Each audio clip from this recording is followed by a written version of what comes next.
Bem-vindos a mais um conto da série Contos do Zoo. Contos infanto-juvenis baseados em factos reais. E hoje temos o conto do Yeti, a coruja.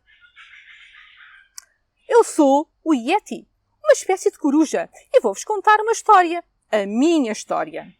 Era de noite, o céu estava escuro e estrelado quando o telefone tocou.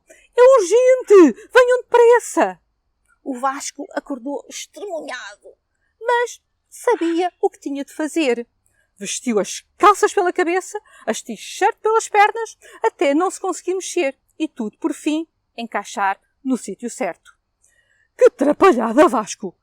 A t-shirt é pela cabeça e as calças pelos pés.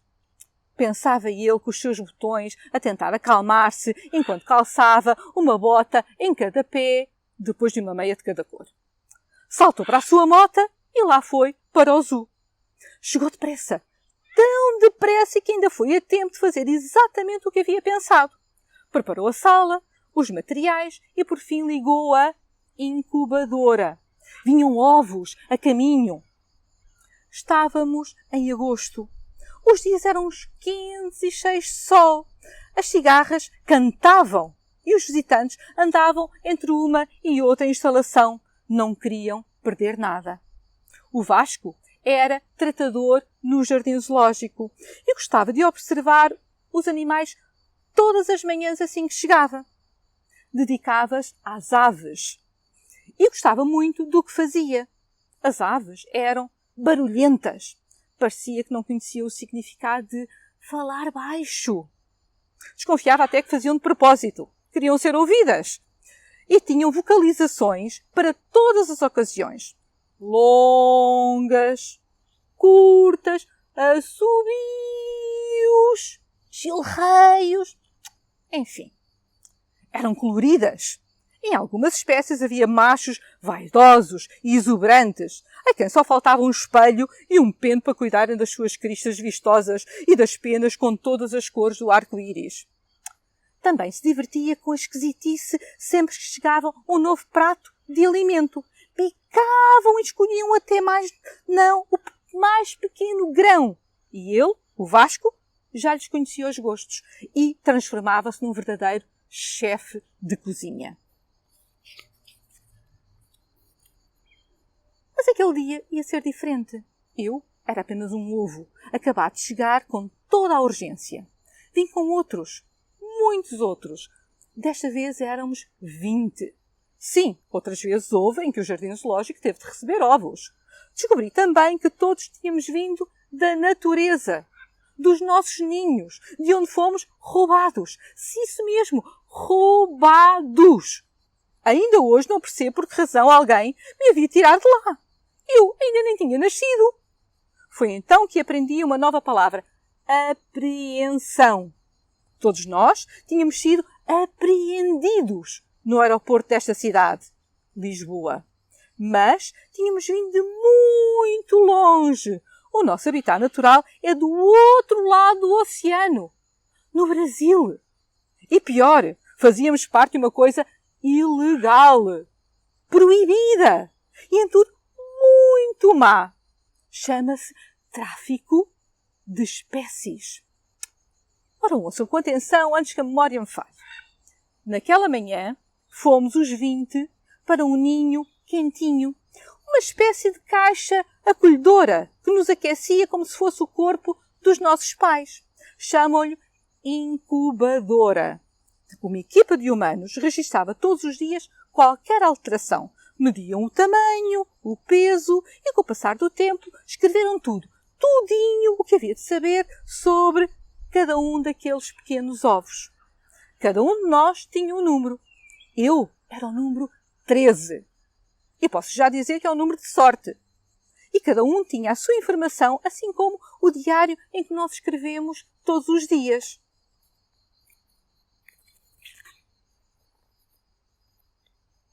Ao Vasco juntavam-se outros humanos e eu conseguia ouvi-los. Estavam ansiosos, um bocadinho nervosos, como quando estamos inquietos, sem saber muito bem o que fazer e sentimos o cérebro a trabalhar. A Telma A Teresa e alguns outros não nos deixavam de visitar.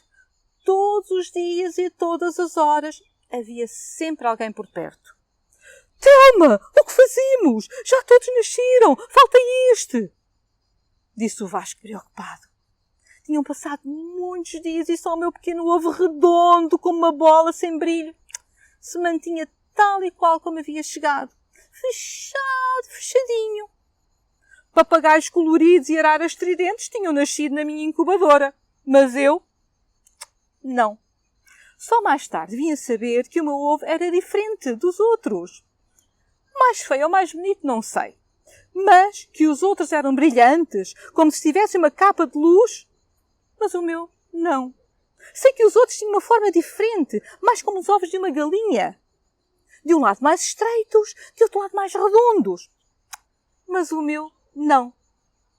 Nem a experiência da Telma o sossegou. E consultaram a Teresa, a médica veterinária que eu já ouvia desde que ali tinha chegado. Vamos esperar mais uns dias. Dá-lhe tempo. A da Teresa sabe o que faz, disse ela determinada, ainda que as dúvidas também a perseguissem. Aquilo não era normal. Por que raio haveria aquele ovo de insistir em manter-se igual?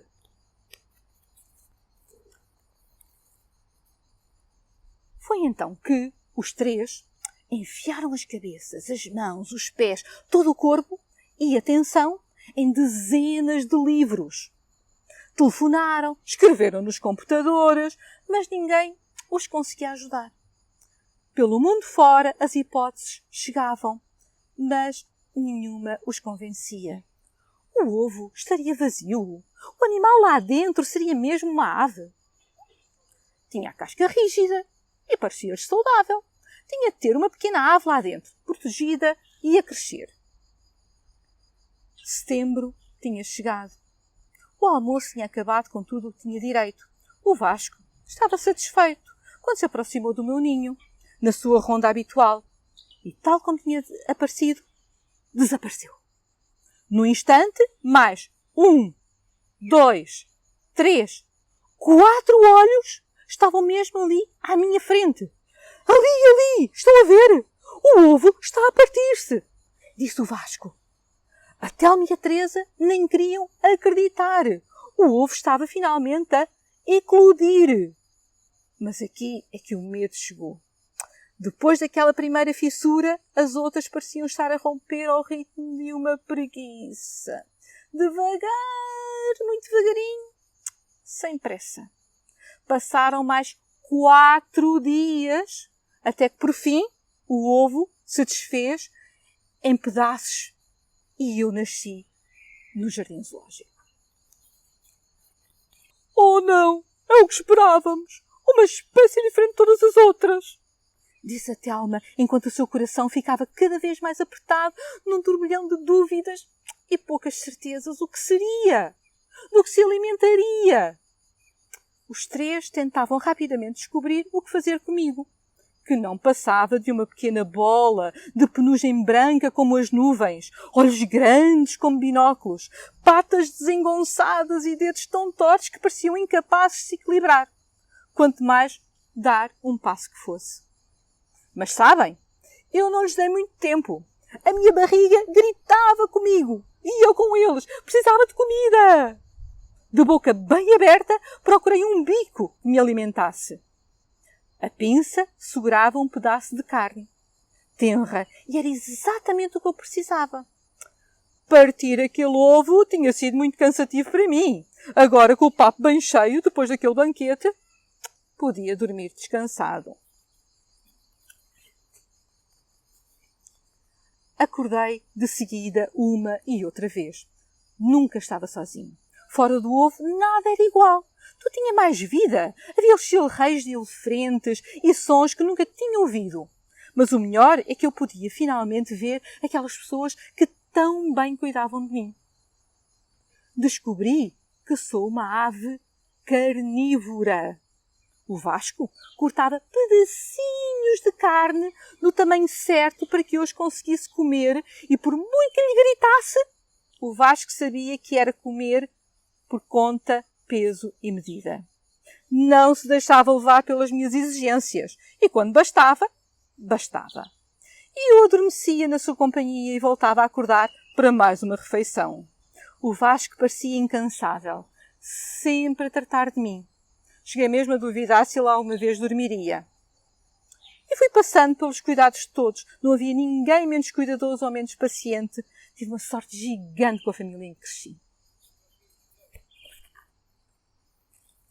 Cresci e fui-me transformando. A penugem deu lugar a penas mais fortes, que até têm outra cor. Agora sou quase todo de cor castanha, como os troncos das árvores. Tenho olhos bem grandes e bico e patas fortes. Faço voos silenciosos e tenho uma missão.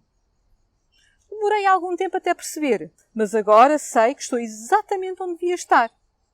Mas sou eu! Não quero que há mais animais que tenham sido tirados da natureza. Aquelas pessoas que me trouxeram são traficantes. Outra palavra que aprendi e que ninguém deve esquecer. O que eles fazem é muito perigoso.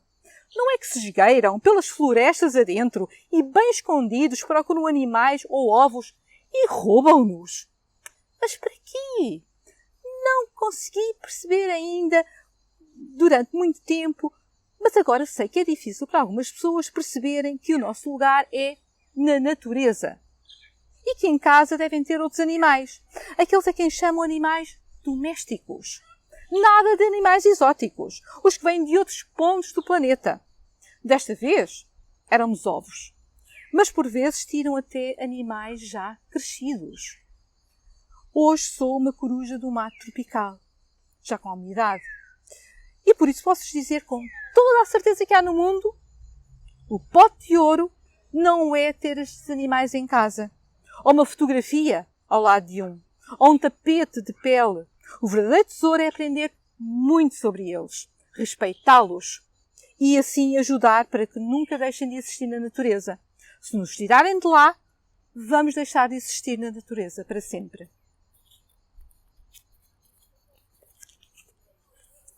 E a minha história termina num sítio muito especial. O Bosque Encantado do Jardim Zoológico está cheio de cor. Enche de olhos curiosos e pessoas que realmente gostam de animais. E aqui eu sou muito importante. Eu sou o representante dos animais que todos os dias são tirados da natureza e vendidos como se fossem uma simples encomenda.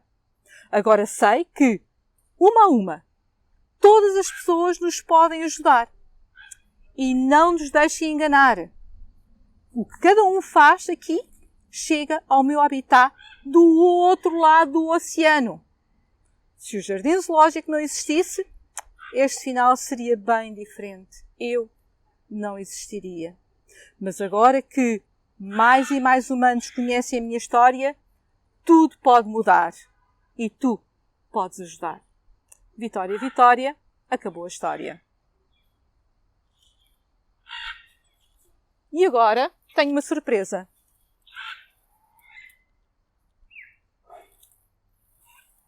O Yeti, ao vivo e a cores, tem um desafio para ti.